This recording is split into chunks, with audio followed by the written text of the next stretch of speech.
li ñu bañ mooy li daloon Macky Sall ñu démarré ñu applaudir ñu dem ba ci biir gars yi téye seen loxo ne lii nekkatul nag traque des biens mal acquis lii règlement politique la loolu lañ leen di bañal parce que ñun amuñu ci xaj ak seen ñun on a dit clairement alalu réew mi ku ko lekk na nga ko génne ak ku mu mënti doon ñun foofu mooy suñu position ku mu mënti doon boo lekkee alalu réew mi da nga ko génne mais na ñëpp répondre présent amul ku ñuy teg ak ku ñu teg. Malal. tu as beaucoup écrit. dama nekkoon di bind benn formule. en écoutant. d'abord maa ngi nuyu benn femme bu tudd Khadija Pen dañuy daje tey moom dafa bëgg jàkkaarloo mu nuyu la ñu ngi koy fay. en politique y a une formule parce que damay déglu souvent que en fait ça change selon le contexte et la situation mooy les vérités d'hier ou bien les mensonges d'hier deviennent les vérités d'aujourd'hui et les vérités d'aujourd'hui deviennent des mensonges de demain. Ce qui veut dire que en fait finalement selon posture bi ngay nekk pouvoir wala opposition yow ci ngay fonder effectivement la vérité. Je veux dire, on parle aujourd'hui d'injustice de personnes qu'on arrête et qu'on emprisonne. Quand vous étiez au pouvoir, Macky Sall emprisonnait à tout va des personnes. Et personne d'entre vous n'osait dénoncer ça. Et aujourd'hui, vous êtes dans l'opposition, vous le dénoncez. C'est comme si aujourd'hui, celui qui était dans l'opposition hier, am na lu ñoom Ousmane Sonko doon wax ak ñoom Pastef on le met dans le compte de oui on est dans une campagne on était opposant on peut le dire c'est-à-dire on peut concéder à l'opposant de dire des choses yoo xamante ne aujourd'hui en occupant la place du chef mën nañ ne effectivement kenn waru ko wax lii kenn waru ko wax la parce que c'est une institution. Quand on conquiert booy laaj réew xam ni da nga ko war a jot war nga mesurer loo war a wax parce que suba mën nga cee jot donc il faut qu'on ait le sens de la mesure parce que la conquête du pouvoir nit daf ci war a préparer boppam xam lan la war a wax ba ëllëg duñ ko xase parce que des fois il est difficile de défendre certaines positions on peut être très mal à l'aise te souvent aussi il y a des coïncidences yoo xamante ne nit ñi mën nañ ci discuter parce que quand tu vas quelque part et que tu dis Farba dinañ la tëj diw dinañ la tëj diw dinañ la tëj et cetera et effectivement ñu tëj ko les gens peuvent poser le truc mais est-ce qu'il n'y a pas influence loolu c'est pas les gens qui l'inventent c'est des choses qui sont là loolu nit ñi inventé luñ ko Pastef inventé luñ ko kenn quoi c'est des choses qui existent et qui sont là mais ram bëgguñu taxaw ci benn affaire. On parle de nos ministres. Le ministre, c'est qui? C'est un fonctionnaire de l'État. Il ne perçoit pas 5 millions par mois. Quel est le salaire d'un ministre? Normalement. ñaata la ministre di fay? 3 millions. ku koy fayeeku mënoo nekk milliardaire. 3 millions ku koy fayeeku surtout nga nekk ministre sa waa koñ ji la ñaan ngay jënd ordonnance. ngay may sa yumpaañ di may sa bàjjan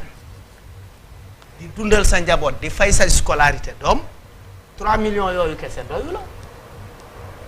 donc yow en fait 3 millions même boo ci doon dajale 1 million par weer pendant 12 ans doo nekk milliardaire donc le problème aussi il faut que ñu teg ko ñu xool ko quand des fonctionnaires de l'État arrivent à pouvoir cautionner des montants de 500 millions ou des biens qui correspondent à des milliards mooy dëkk bi am na problème loolu nu ñu koy tuddee comment un ministre ou un député ou un directeur d'une entreprise ou un directeur d'une société Senelec wala port wala tel comment un directeur peut être un milliardaire c'est des questions qu'on doit poser parce qu'en fait c'est des questions d'éthique c'est des questions de gestion c'est des questions de transparence loolu bu ñu ko tegul sur la table la discussion on la fausse parce que d'emblée il faut le dire on ne peut pas avoir des ministres un ministre ne peut pas être plus riche qu'un homme d'affaires parce que fii Sénégal les ministres et les politiciens sont plus riches que les hommes d'affaires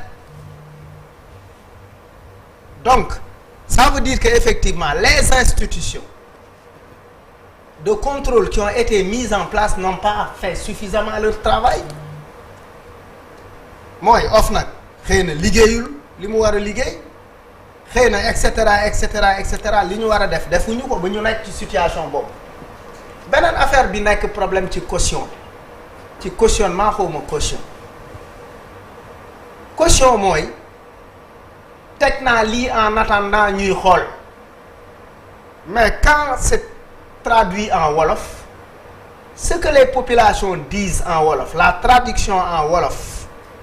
des militants ou des citoyens lambda mooy diw de delloo na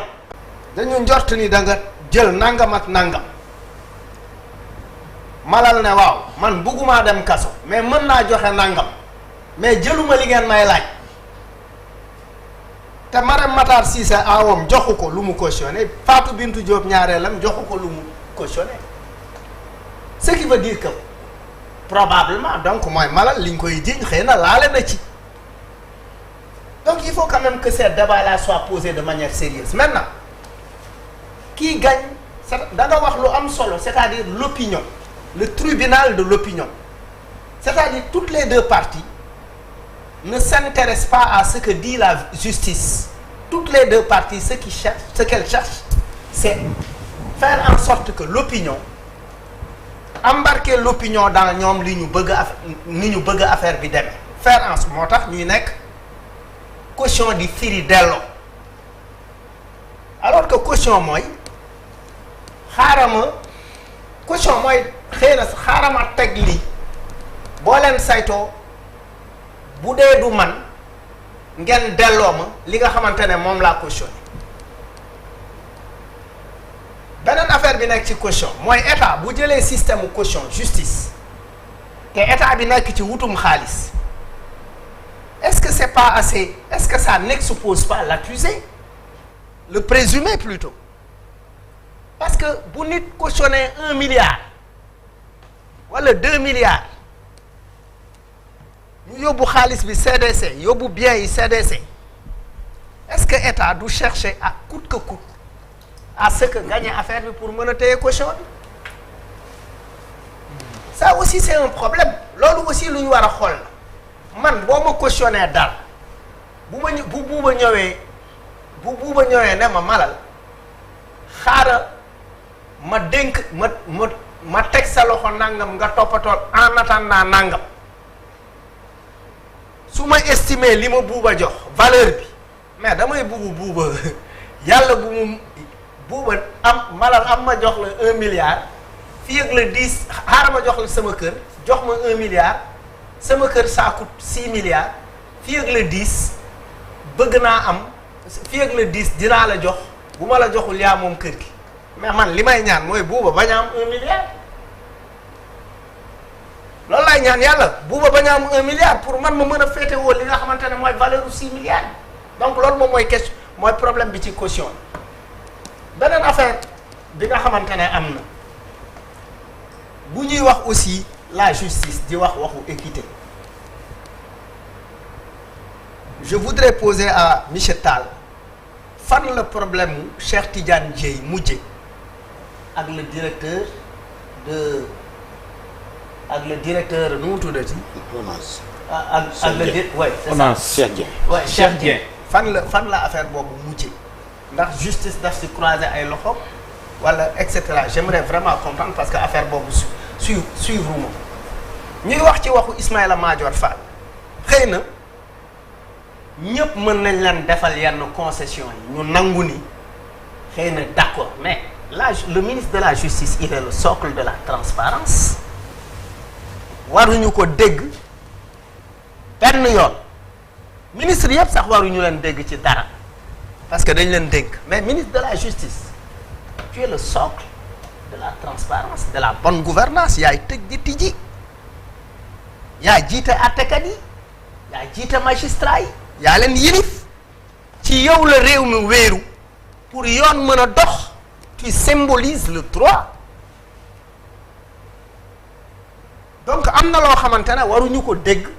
waxuma def na wala deful mais am na loo xamante ne war na jomb ñu ko ciy dégg ñuy dégg ni am na sax ku koy jéem a corrompre ba moom ci boppam muy tudd ci gémmiñam 50 millions kenn buggul kenn tëj kenn buggul kenn tëj kenn mais il faut que dans ce pays aussi que l'on ait que l'on soit exemplaire surtout ñi nga xamante ne dañ leen di fal au poste civil et militaire di leen jox alalu askan wi ñu ciy tukki bu ñuy tukki ñu fayal leen suñuy billet bu ñu demee ñu fayal leen ay hôtel ci suñu xaalisu Sénégal fekk ay doomi baadoo la majoritairement ñoo dajale xaalis bi jox leen ko ça aussi on ne peut pas être là à défendre l'indéfendable ça c'est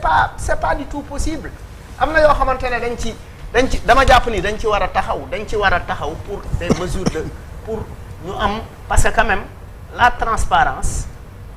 la redevabilité lu war la ci réew donc en fait il y a de ces choses maintenant si on s'arrête aux chroniqueurs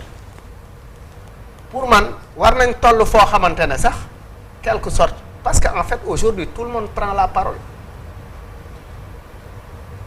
man dégg naa fan yee passé un chroniqueur je ne sais même pas il s'appelle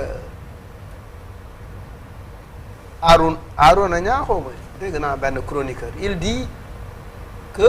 quand l'armée française était en train de partir en 2012 en 2011 ci la Ablaye Wade ci la français yi mer créer Y'en a marre donc la création de Y'en a marre vient effectivement des Français parce que effectivement l'armée française était en donc loolu sax grave parce que wax ak tontu la mais je veux dire est-ce que ñu ngi mesurer dégâts bi yi nga xamante ne chroniqueurs yi ñu ngi koy certains chroniqueurs je veux dire wala certaines personnes qui prennent la parole sur yii def ay live wala yii def yenn chroniques yi sur TikTok est-ce que xam nañ danger bi ñu nekk di def en termes de désinformation ci yàq xelu nit ñi wax ci ay affaires yoo xamante ne du dëgg c'est comme ce que Bouba dit da ngay def émission léegi le lendemain on fait un jàkkaarloo bis sur toi au lieu de faire leur propre émission. merci beaucoup Malal bismillah Bouba yow la daanele